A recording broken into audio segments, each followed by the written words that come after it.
daughter won't get an abortion. Update. So today she didn't go to school and we went to the local clinic to her checked out. It's been confirmed. She's definitely pregnant. About 13 weeks along. Everything's fine so far. But she's automatically high risk because she's a teenager. They said she could develop anemia, low blood iron, or blood pressure problems. And on top of that the baby could also be born with disabilities.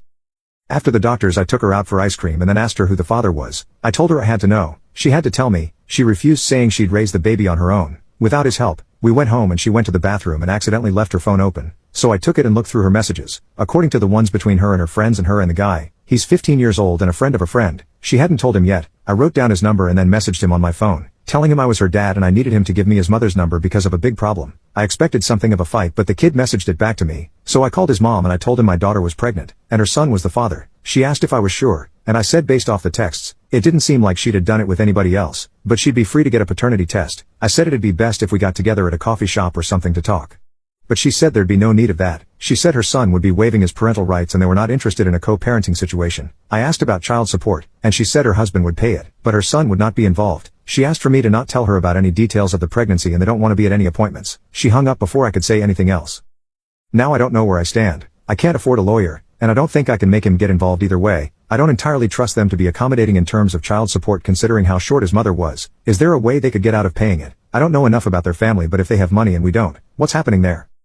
My daughter is no closer in getting an abortion or considering adoption, but I'm going to stop peppering her with it now. My sister and her are talking right now at the suggestion of another Redditor, and I hope a female influence will work better on her than I am. She's sending a little bit of money, and I think I may be able to set up a therapy appointment for her to talk out her options in a professional way, something my sister and I can do. My daughter won't get an abortion. Update number 2. I last posted about a week ago. She decided to keep the baby, but for a while she'd been complaining about cramps and backaches, which we were told by the doctor will be expected and normal. I think they were a whole lot worse than she let on, but she didn't tell me.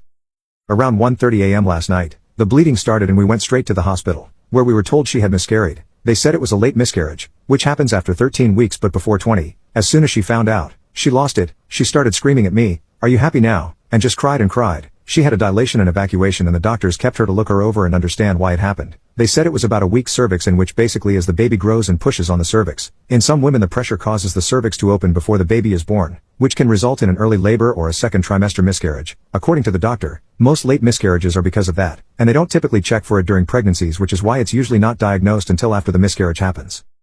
The doctors told us her body will recover fairly quickly from it. She'll need some bed rest for some time, but she'll be fine. Her emotional state is a whole other problem. She wouldn't let me hold her while she cried and she screamed at me for a while after she woke up from the dilation and evacuation. She kept on saying how it was my fault and I must be delighted this was happening to her. I told her over and over I was so sorry. I loved her. It was no one's fault, but I may as well have been talking to a wall for all she listened. All night long she cried, wouldn't eat, and couldn't sleep. Today she was a little better and had some lunch, except outside of her room a pregnant woman, not a patient, I think a visitor to the child next door, walked by and she broke down again. Right now she's in an absolutely horrible emotional state. I'm so worried about her. I'm terrified she'll do something to herself. She'll be wounded beyond repair, and she'll probably hate me forever. I can't even begin to think that this was a blessing in disguise, which is what my sister told me over the phone today. There's no more baby, but there's so little left of her now. How do I help her?